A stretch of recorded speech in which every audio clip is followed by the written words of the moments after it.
Terima kasih. Assalamualaikum warahmatullahi wabarakatuh.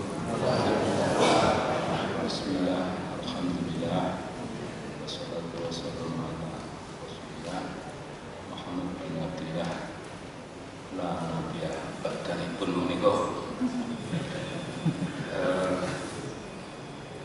Saya membaca Thor ini dengan tambahan stres karena barang yang sangat serius. Saya baca di laptop dan minta dicek di print kan. Kemudian saya mengolah kembali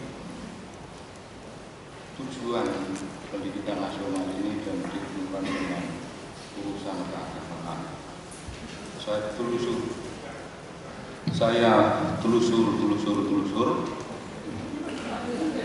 Ini seluruh tujuan pendidikan nasional kita, mulai dari nomor 1 untuk membentuk manusia orang yang beriman dan bertakwa, untuk membentuk manusia berakhlak mulia dan seterusnya, ada 8.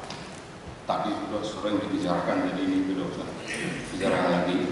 Ini saya kasih komentar dari perspektif kebudayaan, dari cara berpikir orang-orang yang ahli kebudayaan itu. Saya hanya mengikuti cara itu.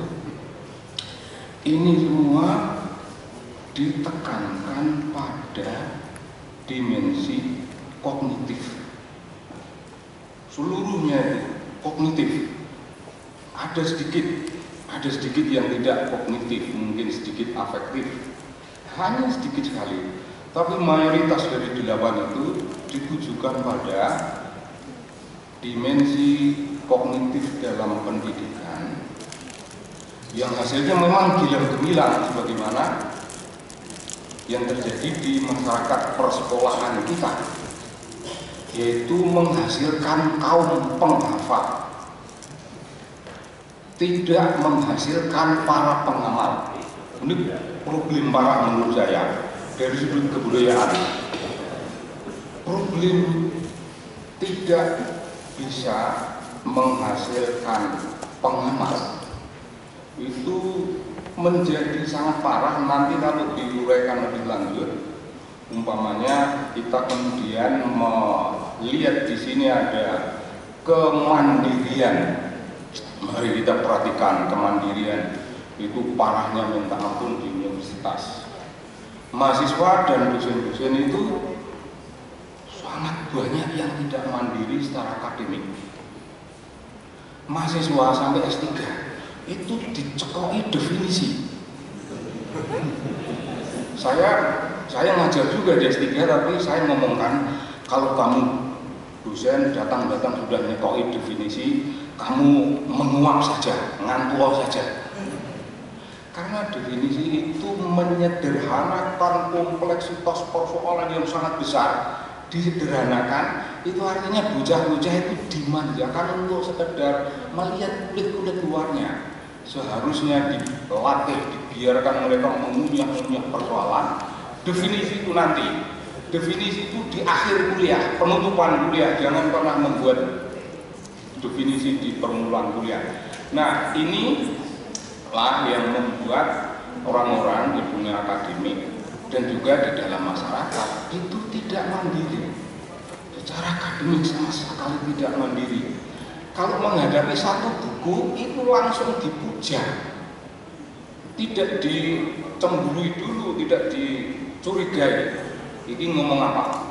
Benar apa tidak yang akan diomongkan? Kalau startnya setiap buku itu dicurigai dulu, ini betul apa tidak? Curiga di sini jangan dinilai dari perspektif etik. Curiga di sini adalah kemuliaan akademik. Ini malah dianjurkan. Jadi ini watak akademik itu memang harus curiga, harus kritis. Nah itu. Nah kemudian karena kita mengajarkan unsur-unsur yang 8 itu dengan pendekatan yang bersifat kognitif itu pendekatan yang sifatnya evaluatif.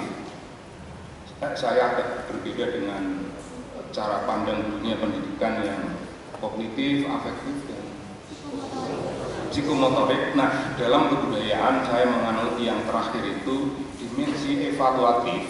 Itu artinya apa yang kita omongkan dalam psikomotorik maupun dalam dimensi kognitif itu tidak diomongkan sebagai kekidungan, tetembangan, omong-omongan dan definisi yang dihafal, melainkan itu dikunyah, benar enggak ini memiliki pengaruh terhadap dunia, benar enggak cara mengajarkan ini bukan sekedar usaha memahami dunia dan selesai pada memahami. Di dalam pikiran kebudayaan yang mengandalkan ukuran bahwa pendidikan haruslah pula ditekankan pada dimensi evaluatif, itu artinya kita mendidik manusia bangsa Indonesia untuk memahami persoalan, tetapi juga untuk mengubah dunia ini. Memahami dunia, memahami manusia itu tidak cukup, harus ditutup dengan langkah lebih lanjut bahwa pendidikan itu untuk mengubah dunia. Kalau pendidikan dimaksud berhasil menjadikan orang-orang yang memiliki kapasitas mengubah dunia, itu artinya pendidikan itu sebagaimana saya kasih judul di sini. Jadi judulnya tidak saya bacakan awal-awal, tapi sesudah saya mengarahkan beberapa, saya menemukan pendidikan kita itu seyogianya atau barangkali malah harus berorientasi pada cita-cita, pada orientasi nilai untuk membentuk atau membangun suatu corak kesalahan sosial. Ini musuh dari kesalahan ritualistik, berdoa semalam suntuk sampai pagi sambung lagi malam, itu hanya sibuk memahami dunia, sibuk memahami relasi manusia dan Tuhan, tapi itu tidak mengubah apa-apa. Nah, kalau dimensi evaluatif yang diterapkan bukan sekedar membangun kesalahan ritualistik, tetapi membangun suatu kesalahan sosial, masih harus ditambah dengan kearifan bangsa. Pendidikan tidak pernah menyebut kearifan bangsa. Itu ukurannya itu orang. Peserta didik. Kiblat terakhir haruslah kearifan bangsa. Bangsa ini sudah punya kearifan yang besar, dan saya tidak pernah menyebut kearifan itu lokal. Tidak pernah. Seluruh manusia di muka bumi Indonesia ini kalau ngomong kearifan pasti lokal. Saya tidak. Kearifan Solo bukan lokal. Kearifan Jogja bukan lokal. Kearifan dimanapun tidak lokal. Misalnya watak adil, memang adil itu lokal. Adil itu global. Nah, kira-kira gitu. Jadi pikiran saya menyumbangkan suatu perenungan adalah pendidikan itu membangun suatu kesalahan sosial. Kalau orang per orang menjadi orang-orang yang saleh secara sosial, itu nanti orang yang saleh secara sosial itu pastilah berakhlak mulia, akhlak karimah dan sejenisnya. Budi pekerti mulia itu ada di kesalehan sosial. Kalau orang hanya saleh sosial sebutannya itu, belumlah ada jaminan bahwa dia mempunyai kesalehan sosial. Orang yang saleh secara ritualistik, akhlaknya mulia. Apakah akhlak mulia ini berada di wilayah privat ataukah di wilayah publik? Jawabannya, bikinlah kesalehan sosial agar kemuliaan pribadi, agar budi pekerti agung itu budi pekerti pada tataran pribadi dan keluarga, tetapi juga budi pekerti dalam tataran politik yang bersifat nasional. Artinya itu juga budi pekerti mulia yang berada, yang memberi warna, yang cukup memberikan kontribusi pembentukan kebudayaan nasional. Nah, tujuan pendidikan itu membudayakan manusia. Tujuan pendidikan dengan kata lain itu membangun kebudayaan. Membangun kebudayaan itu saya sengaja betul memilih ungkapan ini, idiom ini. Saya tidak mempdi-kan diri terlalu banyak sehingga kiblatnya itu culture, nation and character building. Nation building, character building, nation building, character building. Tidak ada salahnya. Tapi kalau saya ikut di situ, saya agak terjerumus pada kebuntuan Bung Karno. Bung Karno sudah baik, lalu saya tidak bisa berpikir. Maka saya berpikir lebih baik bahwa itu pendidikan itu dimaksudkan untuk membangun suatu kebudayaan yang wujudnya kebudayaan nasional itu mengandung suatu corak kesalehan sosial sekaligus mengandung unsur yang lain yang memperkuat kearifan bangsa. Nah, kalau ini nanti bisa diterjemahkan ke dalam suatu jenis strategi metode pendidikan, saya kira ini mentereng. Dan ini menjadi lawan dari seluruh isi pendidikan yang selama ini yang sangat pribadi-pribadi.